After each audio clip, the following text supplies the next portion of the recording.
యెహోషువ 13వ అధ్యాయము. యెహోషువ బహుదినములు గడిచిన వృద్ధుడు కాగా యెహోవా అతనికి ఈలాగు సెలవిచ్చెను. నీవు బహుదినములు గడిచిన వృద్ధుడవు, స్వాధీనపరచుకొనుటకు అతి విస్తారమైన దేశము ఇంకా మిగిలియున్నది.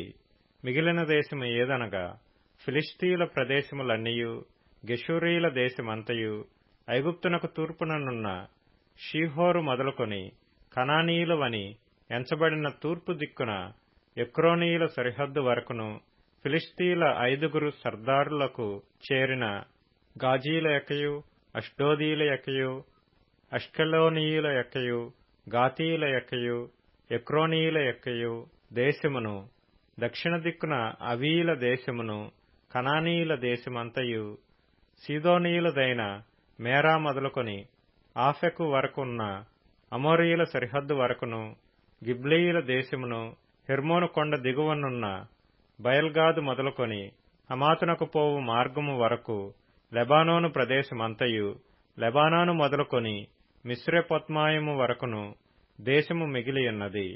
మన్యపు నివాసులనందరినీ, సీదోనీయులనందరినీ నేను ఇశ్రాయేలీల ఎదుట నుండి వెళ్లగొట్టెదను. కావున నేను నీకాజ్ఞాపించినట్లు నీవు ఇశ్రాయేలీలకు స్వాస్థ్యముగా దాని పంచిపెట్టవలెను. 9 గోత్రములకును మనష్షే అర్ధగోత్రమునకును ఈ దేశమును స్వాస్థ్యముగా పంచిపెట్టుము. యెహోవా సేవకుడైన మోషే వారికిచ్చినట్లు రూబేనీయులు, గాదీయులు తూర్పు దిక్కున యొర్దాను అవతల మోషే వారికిచ్చిన స్వాస్థ్యమును పొందిరి. అది ఏదనగా అర్నోను ఏటి లోయ దరినున్న ఆరోయేరు మొదలుకొని ఆ లోయ మధ్యనున్న పట్టణము నుండి దీబోను వరకు మేదెబా మైదానమంతయు, అమ్మోనీయుల సరిహద్దు వరకు హెష్బోనులో ఏలికయు, అమోరీయుల రాజునైన సీహోను యొక్క సమస్త పురములను, గిలాదును, గెషూరీయుల యొక్కయు, మాయకాతీయుల యొక్కయు దేశము, హెర్మోను మన్యమంతయు, సల్కా వరకు బాషాను దేశమంతయు, రెఫాయీయుల శేషములో అష్తారోతులోను, ఎద్రెయిలోను ఏలిక అయిన ఓగు రాజ్యమంతయు మిగిలియున్నది. మోషే ఆ రాజులను జయించి వారి దేశమును పట్టుకొనెను. అయితే ఇశ్రాయేలీయులు గెషూరీయుల దేశమునైనను, మాయకాతీయుల దేశమునైనను పట్టుకొనలేదు గనుక గెషూరీయులను, మాయకాతీయులను నేటి వరకు ఇశ్రాయేలీయుల మధ్యను నివసించుచున్నారు. లేవీ గోత్రమునకే అతడు స్వాస్థ్యము ఇయ్యలేదు. ఇశ్రాయేలీయుల దేవుడైన యెహోవా వారితో సెలవిచ్చినట్లు ఆయనకు అర్పింపబడు హోమములే వారికి స్వాస్థ్యము. వారి వంశములను బట్టి మోషే రూబేనీయులకు స్వాస్థ్యమిచ్చెను. వారి సరిహద్దు ఏదనగా అర్నోను ఏటి లోయ దరినున్న ఆరోయేరు మొదలుకొని ఆ లోయలోనున్న పట్టణము నుండి మేదెబా యొద్దనున్న మైదానమంతయు, హెష్బోనును మైదానములోని పట్టణములన్నీయు, దీబోను, బామోత్ బయలు, బేత్బయల్మెయోను, యహసు, కెదేమోతు, మేఫాతు, కిర్యతాయిము, సిబ్మా లోయలోని కొండమీది సిరెత్షహరు, బేత్పయోరు, పిస్గా కొండ చర్యలు, బెత్యేషిమోతు అను పట్టణములను, మైదానములోని పట్టణములన్నీయు, హెష్బోనులో ఏలికయు, మోషే జయించిన వాడునైన సీహోను వశముననున్న ఎవీ, రెకెము, నూరు, హోరు, రేబా అను మిద్యాను రాజుల దేశమును, అమోరీయుల రాజైన సీహోను రాజ్యమంతయు వారికి స్వాస్థ్యముగా ఇచ్చెను. ఇశ్రాయేలీయులు బెయేరు కుమారుడును సోదెగాడునైన బిలామును తాము చంపిన తక్కిన వారితో పాటు ఖడ్గముతో చంపిరి. యొర్దాను ప్రదేశమంతయు రూబేనీయులకు సరిహద్దు. అదియు దానిలోని పట్టణములను, గ్రామములను రూబేనీయుల వంశముల లెక్క చొప్పున వారికి కలిగిన స్వాస్థ్యము. మోషే గాదు గోత్రమునకు అనగా గాదీయులకు వారి వంశముల చొప్పున స్వాస్థ్యమిచ్చెను. వారి సరిహద్దు యాజెరును, గిలాదు పట్టణములన్నీయు, రబ్బాకు ఎదురుగానున్న ఆరోయేరు వరకు అమ్మోనీయుల దేశములో సగమును, హెష్బోను మొదలుకొని రామద్మిజ్పే, బెటోనీము వరకును, మహనయీము మొదలుకొని దెబీరు సరిహద్దు వరకును, లోయలో బేతారాము, బేత్నిమ్రా, సుక్కోతు, సాపోను అనగా హెష్బోను రాజైన సీహోను రాజ్య శేషమును, తూర్పు దిక్కున కిన్నెరతు సముద్ర తీరము వరకునున్న యొర్దాను ప్రదేశమును, వారి వంశముల చొప్పున గాదీయులకు స్వాస్థ్యమైన పట్టణములను గ్రామములను ఇవి. మోషే మనష్షే అర్ధగోత్రమునకు స్వాస్థ్యమిచ్చెను. అది వారి వంశముల చొప్పున మనష్షీయుల అర్ధగోత్రమునకు స్వాస్థ్యము.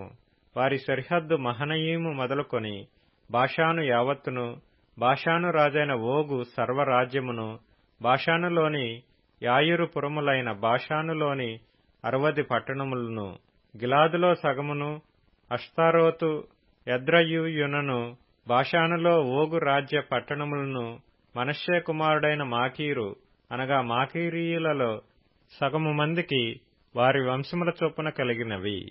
యెరికో యొద్ద తూర్పు దిక్కున యొర్దాను అవతలనున్న మోయాబు మైదానములో మోషే పంచిపెట్టిన స్వాస్థ్యములు ఇవి.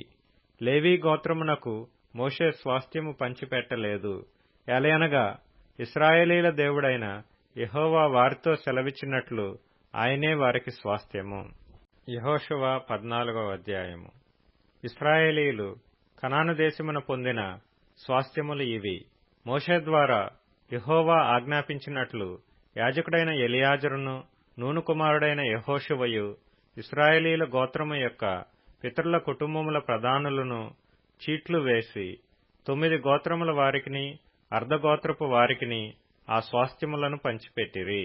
మోషే 2 గోత్రములకును అర్ధగోత్రమునకును యొర్దాను అవతలి స్వాస్థ్యములనిచ్చియుండెను. అతడు వారిలో లేవీయులకు ఏ స్వాస్థ్యమును ఇయ్యలేదు. యోసేపు వంశకులగు మనష్షే ఎఫ్రాయిములను 2 గోత్రముల వారు నివసించుటకు పట్టణములను, వారి పశువులకును వారి మందలకును ఆ పట్టణముల సమీప భూములను మాత్రమే కాక లేవీయులకు ఆ దేశమున ఏ స్వాస్థ్యము ఇయ్యలేదు. యెహోవా మోషేకు ఆజ్ఞాపించినట్లు ఇశ్రాయేలీలు చేసి దేశమును పంచుకొనిరి. యూదా వంశస్థులు గిల్గాలులో యెహోషువ యొద్దకు రాగా కెనెజీయుడగు యెఫున్నె కుమారుడైన కాలేబు అతనితో ఇలాగు మనవి చేసెను. కాదేషు బర్నేయలో దైవజనుడైన మోషేతో యెహోవా నన్ను గూర్చియు నిన్ను గూర్చియు చెప్పిన మాట నీవెరుగుదువు. దేశమును వేగుచూచుటకు యెహోవా సేవకుడైన మోషే కాదేషు బర్నేయలో నుండి నన్ను పంపినప్పుడు నేను 40 ఏండ్ల వాడను. ఎవరికినీ భయపడక నేను చూచినది చూచినట్టే అతనికి వర్తమానము తెచ్చితిని. నాతో కూడా బయలుదేరి వచ్చిన నా సహోదరులు జనుల హృదయములను కరగజేయగా నేను నా దేవుడైన యెహోవాను నిండు మనస్సుతో అనుసరించితిని. ఆ దినమున మోషే ప్రమాణము చేసి, నీవు నా దేవుడైన యెహోవాను నిండు మనస్సుతో అనుసరించితివి గనుక నీవు అడుగుపెట్టిన భూమి నిశ్చయముగా నీకును నీ సంతానమునకును ఎల్లప్పుడూ స్వాస్థ్యముగా ఉండునెను. యెహోవా చెప్పినట్లు యెహోవా మోషేకు ఆ మాట సెలవిచ్చినప్పటి నుండి ఇశ్రాయేలీలు అరణ్యములో నడిచిన ఈ 45 ఏండ్లు ఆయన నన్ను సజీవునిగా కాపాడియున్నాడు. ఇదిగో నేనిప్పుడు 85 ఏండ్ల వాడను. మోషే నన్ను పంపిన నాడు నాకెంత బలమో నేటి వరకు నాకంత బలము. యుద్ధము చేయుటకు గాని వచ్చుచూ పోవచ్చు నుండుటకు గాని నాకెప్పటి ఎట్లు బలమున్నది. కాబట్టి ఆ దినమున యెహోవా సెలవిచ్చిన ఈ కొండ ప్రదేశమును నాకు దయచేయము. అనాకీయులను ప్రాకారము గల గొప్ప పట్టణములను అక్కడ ఉన్న సంగతి ఆ దినమున నీకు వినబడెను. యెహోవా నాకు తోడైయుండిన ఎడల యెహోవా సెలవిచ్చినట్లు వారి దేశమును స్వాధీనపరచుకొందును.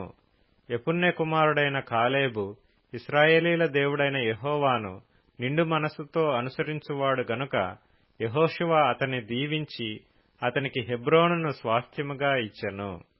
కాబట్టి హెబ్రోను యెఫున్నె అను కెనెజీయుని కుమారుడైన కాలేబునకు నేటి వరకు స్వాస్థ్యముగానున్నది. పూర్వము హెబ్రోను పేరు కిర్యతర్బా. అర్బా అనాకీయులలో గొప్పవాడు. అప్పుడు దేశము యుద్ధము లేకుండా నెమ్మదిగా ఉండెను. కీర్తనల గ్రంథం 50వ కీర్తన. భక్తిహీనులతో దేవుడు ఇట్లు సెలవిచ్చుచున్నాడు, నా కట్టడలు వివరించుటకు నీకేమి పని? నా నిబంధన నీ నోట వచించదవేమి? దిద్దుబాటు నీకు అసహ్యము గదా? నీవు నా మాటలను నీ వెనుకకు త్రోసివేసెదవు. నీవు దొంగను చూచినప్పుడు వానితో ఏకీభవించెదవు. వ్యభిచారులతో నీవు సాంగత్యము చేసెదవు. కీడు చేయవలెనని నీవు నోరు తెరుచుచున్నావు. నీ నాలుక కపటము కలిగించుచున్నది. నీవు కూర్చుండి నీ సహోదరుని మీద కొండెములు చెప్పుచున్నావు. నీ తల్లి కుమారుని మీద అపనిందలు మోపుచున్నావు. ఇట్టి పనులు నీవు చేసినను నేను మౌనినైయుంటిని. అందుకు నేను కేవలము నీ వంటి వాడనని నీవనుకొంటివి. అయితే నీ కనుల ఎదుట ఈ సంగతులను నేను వరుసగా ఉంచి నిన్ను గద్దించెదను. దేవుని మరచువారలారా, దీని యోచించుకొనుడి. లేని ఎడల నేను మిమ్మును చీల్చివేయుదును. తప్పించువాడెవడునూ లేకపోవును. స్తుతియాగము అర్పించువాడు నన్ను మహిమపరచుచున్నాడు. నేను వానికి దేవుని రక్షణ కనపర్చునట్లు వాడు మార్గము సిద్ధపరచుకొనెను. సామెతల గ్రంథము 12వ అధ్యాయము. యోగ్యురాలు తన పెనిమిటికి కిరీటము. సిగ్గు తెచ్చునది వాని ఎముకలకు కుళ్ళు. నీతిమంతుల తలంపులు న్యాయయుక్తములు. భక్తిహీనులు చెప్పు ఆలోచనలు మోసకరములు. లూకా సువార్త 16వ అధ్యాయం. మరియు ఆయన తన శిష్యులతో ఇట్లనెను. ఒక ధనవంతుని యొద్ద ఒక గృహ నిర్వాహకుడుండెను. వాడతని ఆస్తిని పాడు చేయుచున్నాడని అతని యొద్ద వాని మీద నేరము మోపబడగా అతడు వాని పిలిపించి, నిన్ను గూర్చి నేను వినుచున్న ఈ మాట ఏమిటి? నీ గృహ నిర్వాహకత్వపు లెక్క అప్పగించుము. నీవు ఇక మీదట గృహ నిర్వాహకుడవైయుండ వల్ల కాదని వానితో చెప్పెను. ఆ గృహ నిర్వాహకుడు తనలో తాను, నా యజమానుడు ఈ గృహ నిర్వాహకత్వ పని నుండి నన్ను తీసివేయును గనుక నేను ఏమి చేతును? త్రవ్వలేను, భిక్షమెత్త సిగ్గుపడుచున్నాను. నన్ను గృహ నిర్వాహకత్వము పని నుండి తొలగించునప్పుడు వారు నన్ను తమ ఇండ్లలోనికి చేర్చుకొనున్నట్లు ఏమి చేయవలెనో నాకు తెలియననుకొని తన యజమానుని రుణస్థులలో ఒక్కొక్కని పిలిపించి, నీవు నా యజమానునికి ఎంత అచ్చియున్నావని మొదటివాణ్ణి అడిగెను. వాడు 100 మణుగుల నూనె అని చెప్పగా, నీవు నీ చీటీ తీసి కొని త్వరగా కూర్చుండి 10 మణుగులని వ్రాసి కొమ్మని వానితో చెప్పాను. తరువాత వాడు నీవు ఎంత అచ్చియున్నావని మరి ఒకరిని అడగగా, వాడు 100 తూములు గోధుమలని చెప్పినప్పుడు వానితో నీవు నీ చీటీ తీసుకొని 80 తూములని వ్రాసి కొమ్మని చెప్పెను. అన్యాయస్థుడైన ఆ గృహ నిర్వాహకుడు యుక్తిగా నడుచుకొనెనని వాని యజమానుడు వాని మెచ్చుకొనెను. వెలుగు సంబంధుల కంటే ఈ లోక సంబంధులు తమ తరమును బట్టి చూడగా యుక్తిపరులై ఉన్నారు.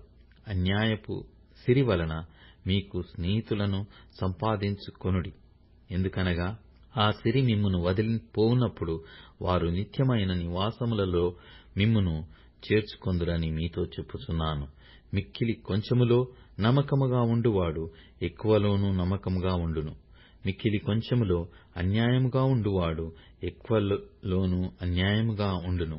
కాబట్టి మీరు అన్యాయపు సిరి విషయములో నమ్మకముగా ఉండని ఎడల సత్యమైన ధనమును ఎవరు మీ వశము చేయును? మీరు పరుల సొమ్ము విషయములో నమ్మకముగా ఉండని ఎడల మీ సొంతమైనది మీకు ఎవడిచ్చును? ఏ సేవకుడును 2 యజమానులను సేవింపలేడు.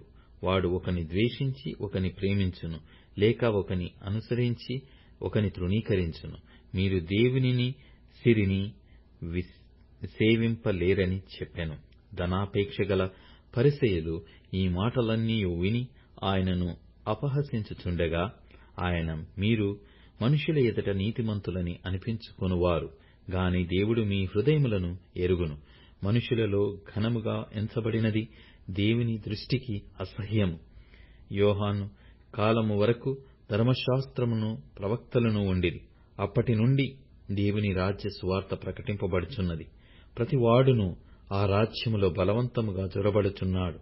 ధర్మశాస్త్రంలో ఒక పొల్లైనను తప్పిపోవుట కంటే ఆకాశమును భూమియు గతించిపోవుట సులభము. తన భార్యను విడనాడి మరి ఒకతని వివాహము చేసుకొను ప్రతివాడు వ్యభిచరించుచున్నాడు. భర్తను విడిచి దానిని వివాహము చేసుకొనువాడు వ్యభిచరించుచున్నాడు.